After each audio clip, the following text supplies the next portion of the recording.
on the field? I mean, how would you sum up how this truncated season, this crazy COVID season, has gone for Durham? Well, firstly, it's been great to actually get out and play. If we rewind right back to sort of April, any thought of playing was very, very far away. So to finally get out there in the ECB to put a couple of competitions on and get all the counties playing has been tremendous. So we can be thankful about that. In terms of our own performances, we've underperformed in terms of what we wanted to try and achieve out of this truncated season. But we've left the season, on a relatively good note in both competitions. The Bob Willis Trophy, we didn't start well. We lost the first two games against Yorkshire and Lancashire, and we progressively got a little bit better each game. And ultimately, in the last game against Nottingham, was a line in the sand moment for us in terms of where we want to try and start next season. We held out for a tough draw against a good Nottinghamshire team at Trent Bridge, and we played some good cricket. There's some good individual success in that 5-game tournament for us. Alex Lees was standout. Batted consistently well. Gareth Hart the same.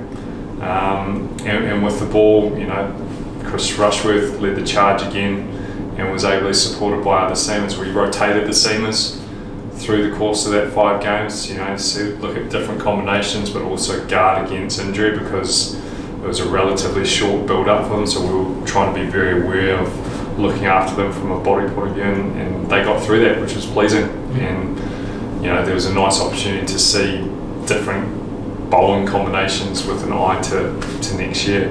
And then as far as the T20 is concerned, you can't hide away that we had an incredibly slow start. Didn't win a game in the first 5 games, and there was aspects of both batting and bowling that were good, but we just weren't able to put it together. And then credit to the playing staff that they could turn that around in a big way and go into that last game having won 4 in a row of potentially qualifying. And actually, if we'd won that last game, we would have qualified for the quarterfinals. But it wasn't to be. And you can isolate that game and say, yeah, we didn't get it right, but to win 4 out of 5 games in the second half of the competition is something that the group again can be proud of and remember, going into next year's T20 competition.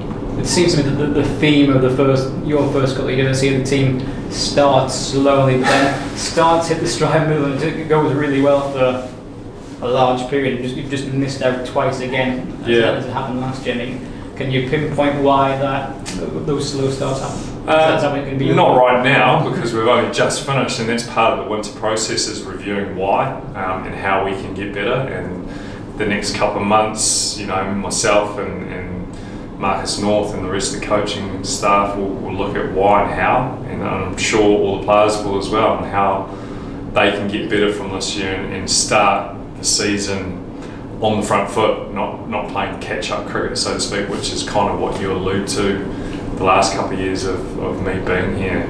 There's no doubt that the talent's there, and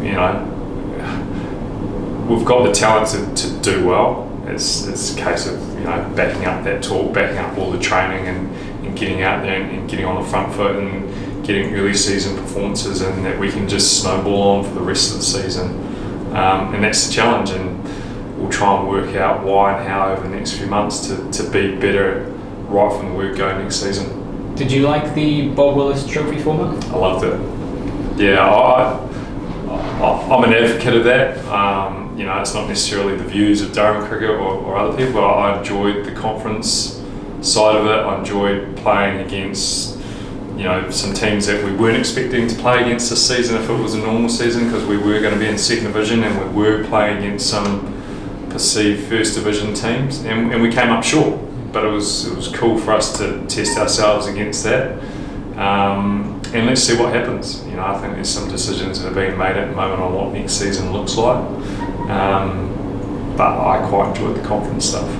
Would you like to see that, just so you're not in, like you're in the North group, you're playing Yorkshire and Lancashire, would you like to see a system where you're in a conference with 6 teams and that's constantly changing on a yearly basis, or would you like to see that consistency? Or no, I'd like to see the opportunity to refresh it every year. your opposition. I think that gives good stimulation to players, coaches, spectators. But ultimately, if everyone in county cricket, all the counties start on an even keel and have the opportunity to potentially go on and win a county championship if you have an amazingly good year, because I still think the best team will win that. I can't see why you wouldn't want that to happen. Sometimes I think in years gone by it's got a bit stale at times. If you've been stuck in the second division, you're playing the same teams over and over and over again. Whereas I think there's an opportunity to, every year it'll be constantly changing. Players get that stimulation of playing new players every season, going to ground. I mean, we've got some players in our team that have never played at some county grounds, which I find amazing, but it's just been because they've been in certain teams and been in certain divisions that they've never had the opportunity to go and play at certain grounds. So how could that not be exciting for players and coaches and spectators? There's a couple of players, two players in particular stood out to me, and that was Alex Lees in the county championship and the last year, an outstanding season. And young Matty Potts, he took career best figures 3 games in a row in the blast. I mean, how impressive is their respective development been in this short season? Yeah, brilliant. Alex, standout, performed consistent, and he worked incredibly hard through the winter, and then took that through after the COVID break into this short season. He feels he can be better, which is so great to hear as a coach, and he's hoping that if he keeps refining his game and looking at ways to improve, he's going to become a heavyweight of run scoring in English county cricket. Matty Potts backing up last season's performance, particularly in white ball cricket. He did that in the T20 comp. He was brilliant. Pretty much won a couple of games by himself.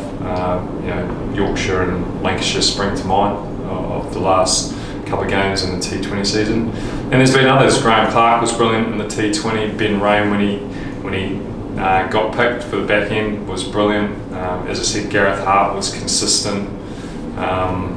Chris Rushworth, as mentioned, and there were lots of other contributions in and around that. But really happy for those guys that were able to deliver consistently.